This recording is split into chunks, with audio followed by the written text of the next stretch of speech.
Express కి స్వాగతం. నేను మీ బండారు సురేష్. ఈ రోజు వార్తల్లో ప్రధాన అంశాలు. తెలంగాణలో ఇంటర్ పరీక్షల షెడ్యూల్ విడుదల. తెలంగాణలో ఇంటర్ పరీక్షల షెడ్యూల్ ఖరారైంది. మార్చి 5 నుంచి 25 వరకు ఇంటర్ పరీక్షలు జరగనున్నాయి. ఫిబ్రవరి 3 నుంచి 22 వరకు ఇంటర్ ప్రాక్టికల్స్ జరగనున్నాయి. పోలవరం సందర్శనలో సీఎం చంద్రబాబు. పోలవరం ప్రాజెక్టును సీఎం చంద్రబాబు సందర్శిస్తున్నారు. విహంగ వీక్షణం ద్వారా ప్రాజెక్టు పనులను పరిశీలిస్తున్నారు. సీఎం పర్యటనతో పోలవరం నిర్మాణం, పునరావాసం, పరిహారంపై స్పష్టత వస్తుందని రైతులు, నిర్వాసితులు ఆశలు పెట్టుకున్నారు.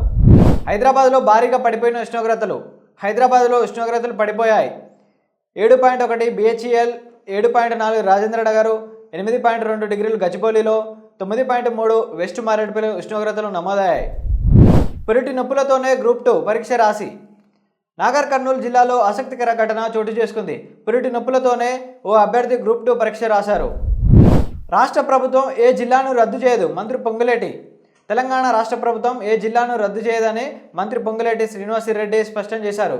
పాత జిల్లాలను రద్దు చేయాలనే ఆలోచన తమ ప్రభుత్వానికి లేదని చెప్పారు. భూమి లేని నిరుపేద కుటుంబాలకు 12,000 రైతు భరోసా అమలుకు ముఖ్యమంత్రి రేవంత్ రెడ్డి కట్టుబడి ఉన్నారు. సంక్రాంతి నాటికి అమలు చేశాం. ఈ ఏడాది 22,500 కోట్లతో ప్రతి అసెంబ్లీ నియోజకవర్గంలో ఇందిరమ్మ ఇల్లు నిర్మించబోతున్నామని తెలిపారు.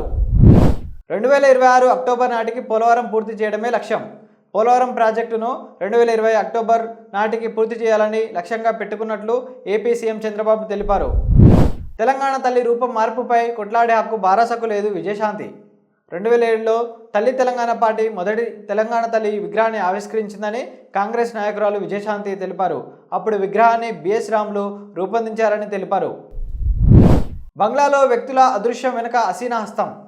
బంగ్లాదేశ్ మాజీ ప్రధాని షేక్ హసీనాకు సంబంధించిన కీలక విషయాలను అక్కడి ప్రభుత్వం ఒక్కొక్కటిగా బయటపెడుతుంది. అక్కడ అనేక మంది వ్యక్తుల అదృశ్యం, హత్యల వెనుక ఆమె ప్రమేయం ఉందని కనుగొన్నట్లు తెలిపింది. భూములు ఇవ్వకపోతే జైలు పెడతారా? కేటీఆర్. అప్పులపై రాష్ట్ర ప్రభుత్వం సభను, ప్రజలను తప్పుదోవ పట్టేస్తుందని బారాస కార్యనిర్వాహక అధ్యక్షుడు కేటీఆర్ ఆరోపించారు. అసెంబ్లీ మీడియా పాయింట్ వద్ద కేటీఆర్ మీడియాతో మాట్లాడారు. ఇంతతో ఈ వార్తలు సమాప్తం. మరిన్ని వార్తల కోసం మన ఛానల్ని సబ్స్క్రైబ్ చేయండి. మీ అభిప్రాయాలను కామెంట్ రూపంలో తెలియజేయండి. వర్తమాన ఛానల్ని సమాజంలోకి తీసుకెళ్ళండి. Thank you.